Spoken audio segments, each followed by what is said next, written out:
Welcome to Fractured Chaos. You ever love somebody so hard you almost die behind it?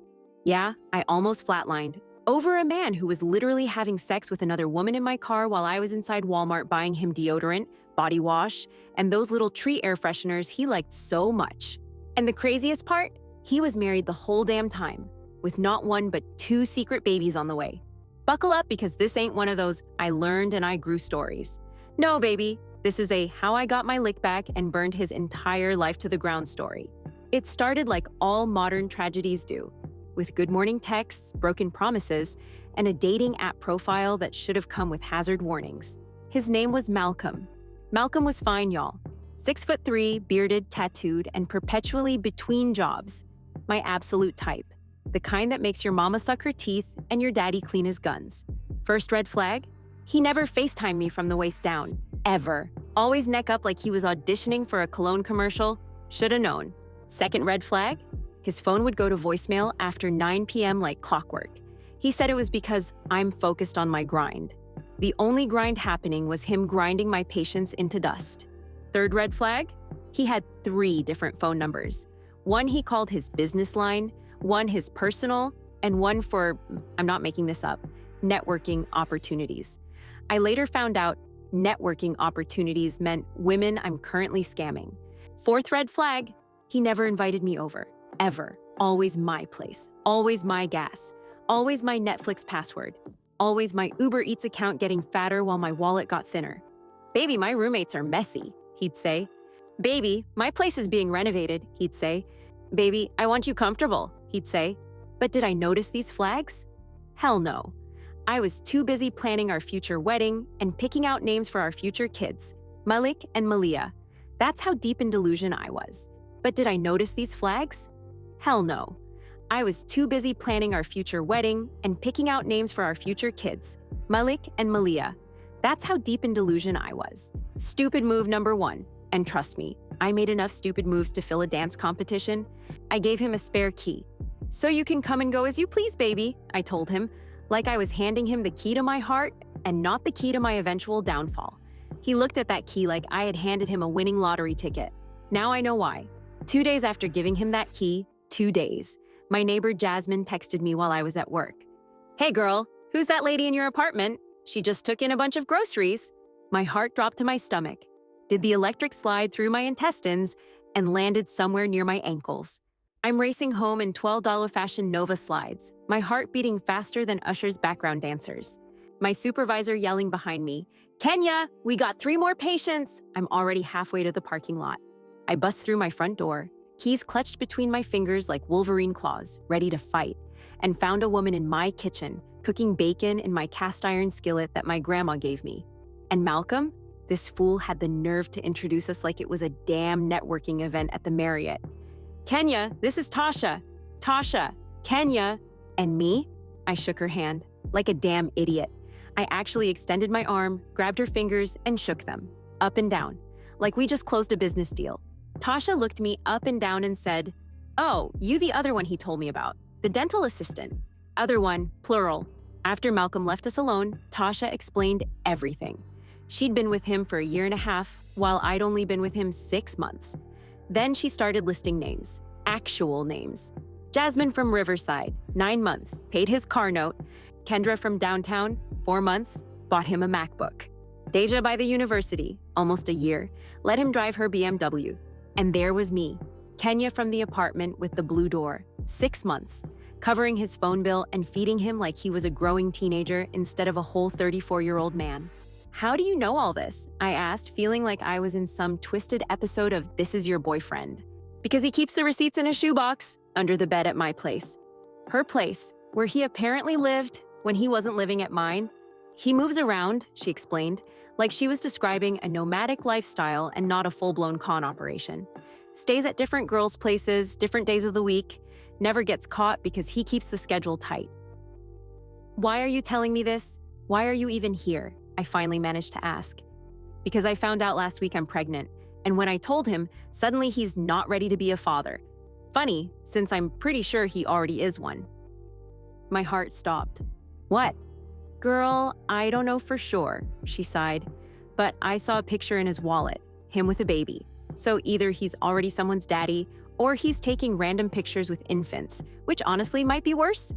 When Malcolm returned, he spun a tale so complex it could have been a Netflix limited series, about how Tasha was stalking him, how she was trying to trap him with a baby that probably isn't even mine. And despite the mountain of evidence suggesting he was lying, I believed him.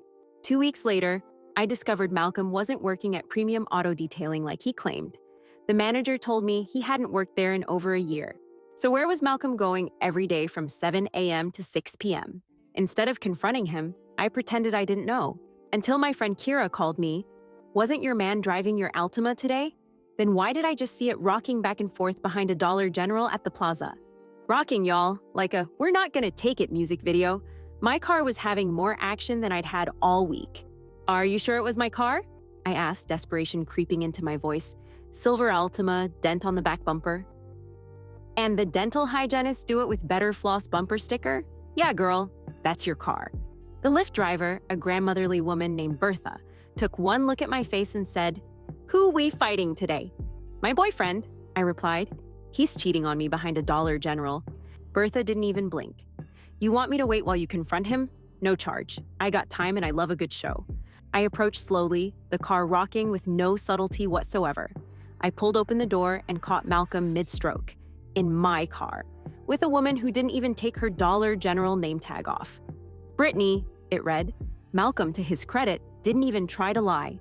He just froze, eyes wide, caught in 4K with his pants literally down. "Kenya," he finally said, "this isn't what it looks like." I didn't scream. I didn't cry. I felt oddly calm, like I was floating above the scene. I simply reached into the glove compartment, pulled out the screwdriver I kept there for emergencies, and dragged it along the side of my own car. "If you're going to use my car as a motel," I said, my voice eerily calm, "then I'm going to charge you for damages." But I still wasn't done.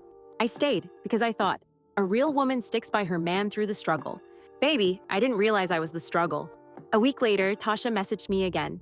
"Congrats, sis. Looks like you'll be an auntie." Malcolm had gotten Brittany pregnant too.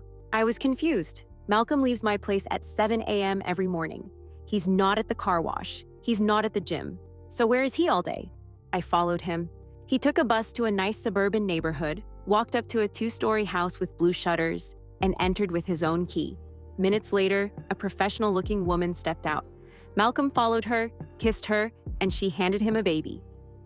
A whole baby. Y'all, Malcolm was married, whole wife, whole child, whole life. I sent a group text to both Tasha and Brittany. "Emergency Malcolm meeting, my place, 7 p.m., bring evidence." We spent hours comparing notes, screenshots, text messages, money borrowed, promises broken. Malcolm had been running this scam for years. The baby was 15 months old. He'd been with his wife for at least 4 years. And through it all, he'd been recruiting women like us, independent enough to support him, insecure enough to put up with his nonsense. Our plan, gather everything. For a week, I pretended everything was normal with Malcolm, while secretly cataloging every item he'd left at my place. Then, on Sunday night, when Malcolm was at his real home, I picked up Tasha and Brittany.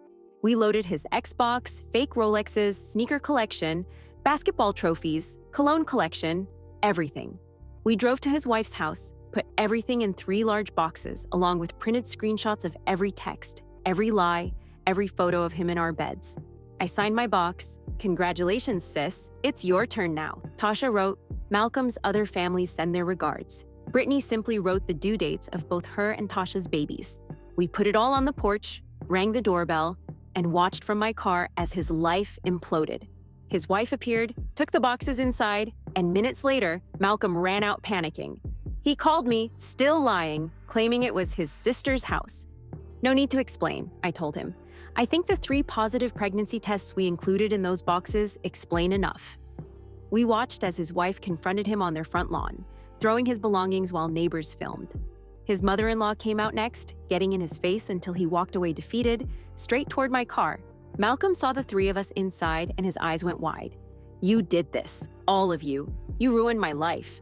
You ruined your own life the minute you decided to play family man by day and community dick by night," Tasha told him. "Good luck with those child support payments," I added, and drove away. Malcolm lost everything. His wife filed for divorce with full custody. His mother-in-law, a respected lawyer, made sure it was as painful and expensive as possible. Tasha had her baby in November. Brittany chose not to continue her pregnancy. And me? I found therapy, got my finances in order, started hitting the gym. 6 months later, I met a man who actually pays bills without asking for gas money, who has a real job with pay stubs, who calls when he says he will. Is he as exciting as Malcolm? No. Does he make my heart race like I'm having a medical emergency? Also, no. But he respects me. He's honest. And on our third date, he bought me dinner. Meanwhile, the Malcolm Carter support group still meets for brunch monthly. We support each other, celebrate our wins. Because if Malcolm taught us anything, it's that women are stronger together than apart, and that men with multiple phones are never using them to surprise you with concert tickets. If you gotta chase him, call him, beg him, feed him, clothe him, drive him, defend him to your friends, make excuses for his behavior, check his location, worry about where he is at night, pay his bills, and pretend not to notice when he lies to your face, you ain't got no man. You got a dependent. And sis, the IRS don't even let you claim them. So drop him faster than a hot potato. Block him quicker than a spam call. And remember, sometimes the trash really does take itself out. But sometimes the trash needs a little help finding the curb. Your piece is too valuable to waste on someone who never deserved it in the first place. You're not petty. You're not crazy. You're just finally putting yourself first. And that, ladies, is the best revenge of all.